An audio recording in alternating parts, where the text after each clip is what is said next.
खुलुमबाय। गिबियावनो बड'लेण्ड बुब्लि आरो बड'सा रादाब बे फोरमायगिरि नोंथांनिसिम आंनि गोसो गोरबोनि साबायखर, मागो फोरबोनि साबायखर जासिग्रोनाय जाबाय।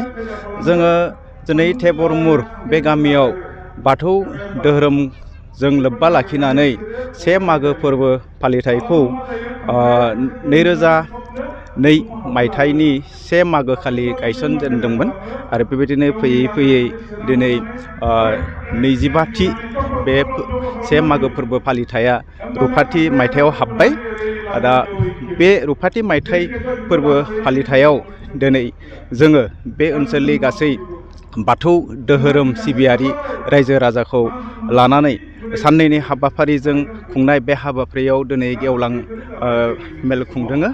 दा बेनि गुबै नोजोरानो जाहैबाय जोङो गुबैयै आबादजों सोनारनानै रायजो जाबोनाय बर' माहारिया बे 1 मागो फोरबोआव जोङो बयबो गामिनि खौसेयै बाथौनि धोरोम खान्थिजों जोङो बोथिसे ज' जालायनाय आरो हारिमुखौ फोथांनानै लाखिनाय बे उद्देश्यजों गामिनि खौसेथि आरो बाथौखौ जोङो फोथांनानै लाखिनायनि नोजोरजों लोगोसे गामिनि जि थासारि आरो जोंनि गासैनिबो गाहामखौ लुबैनानै जोङो बे 1 मागो फोरबोखौ बोसोरफ्रोमबो फालिबाय थानाय जायो। गुबैयै बेहाय जोङो 1 मागो फोरबोआव जोङो निरामिस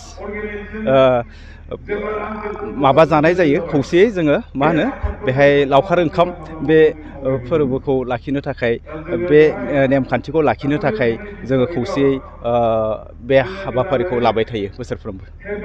थारैनो ओनसोलाव नोंथांमोना माबायदि एवारनेस बा सांग्रांथि लाबोनो नाजादों धोरोमनि सायाव?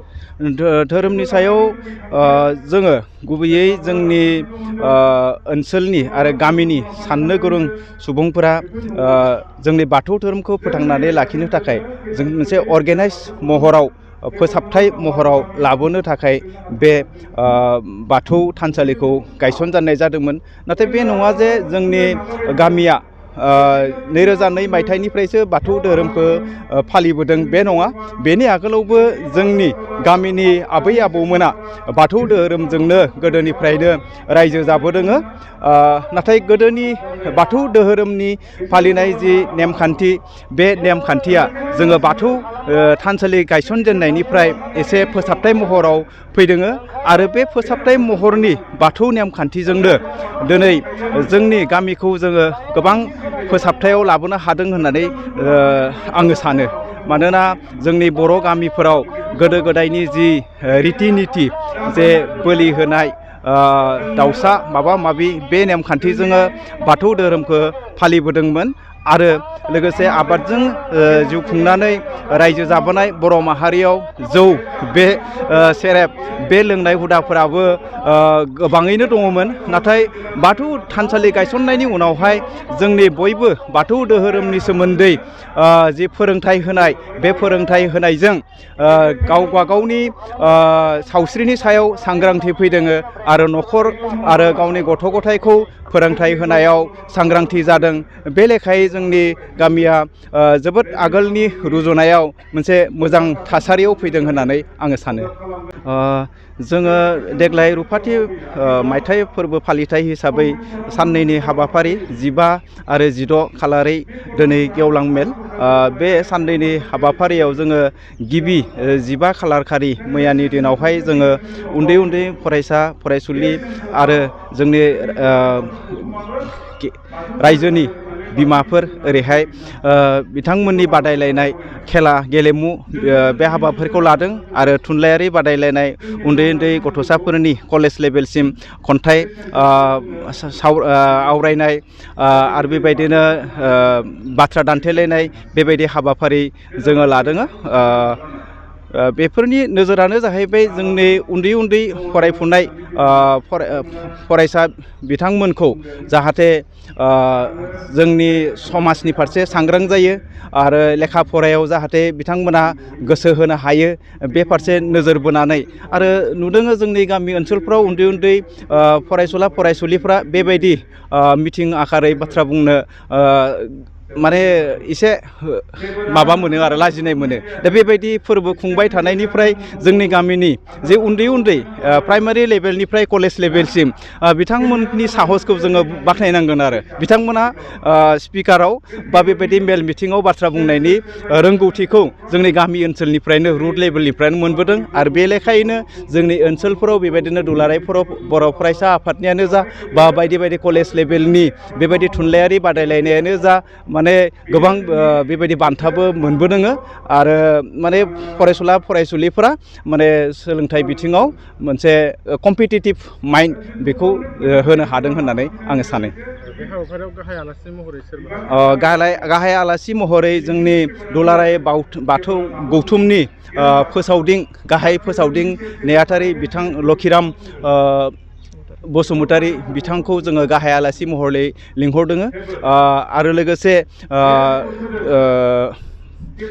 गाहाय आलासि बिथांजों लोगोसे फैफानो हादों जोङो लिंहरनानै लाबोदोंमोन लजित बसुमतारी लोगो गाहाय नेहाथारि दुलाराय बाथौ गौथुम दत्त खाख्लारि गाहाय नेहाथारि बिश्वनाथ जिल्ला लाइमोन आफाद लोगोसे मेल बेखेवगिरि महरै जोंनि 63 नं साफागुरि समस्तिनि आगुनि बारग' MLA बिथां थानेस्वर बसुमतारी लोगोसे जोंनि खामारदैसा कैलासपुरि बाथौ बियाबनि आफादगिरि नेहाथारि लोगोसे गोदानै दाजानाय जोंनि थेबुरमुर सेरफां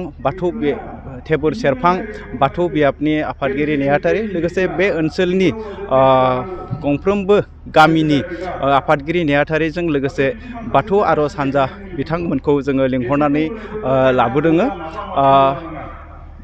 जोंनि बे फोरबो फालिनायनि गुबै थांखियानो जाहैदों जे बर' माहारिखौ दुलाराय बुहुमाव सिनायथि होनायाव जोंनि बे ओनसोलनिफ्रायबो जों जाहाथे एसेबाबो बिहोमा होनो हायो बर' माहारि फोसाबनायाव जोंनि बाथौ धोरोमजों लानाय जि थांखिफोर बे थांखियाव जोङो एसेबाबो जोङो मदद होनो बे नोजोरजों जोंनि गामि ओनसोलनि बे परिबेसफोरखौ फोसाबनाय बा जौगाखांहोनाय बे नोजोरजों जोङो जोंनि बे बाथौ धोरोम फोरबो फालिथायजों लोगोसे बे हाबाफारिफोरखौ लानाय जादों।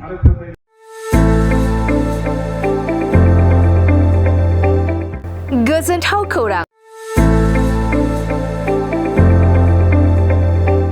क'क्राझार सहरनि साखाथियाव थानाय तितागुरि मानास पाब्लिक स्कुला लानानै फैदों गोजोनथाव खौरां।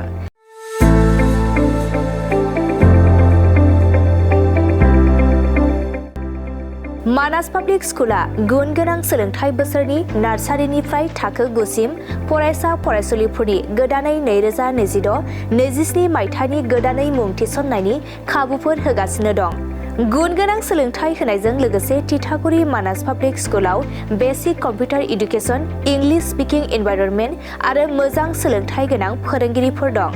फरायसा फरायसुलिफोरनि थाखाय सोलोंथाइ लानायजों गोबां मोजां खाबुफोर दं, जेरै यगानि खाबु आरो हिन्जावसा आरो हौवासाफोरनि थानायनि थाखाय सेपारेट हस्टेलनिबो खाबुफोर दं। नोंथाङा आबुङै मिथिबावनो थाखाय थोंजोङै नैबे 60008532886000489621 आरो 9101008849 जानबुं नम्बराव खौरां लाहरनो हागोन।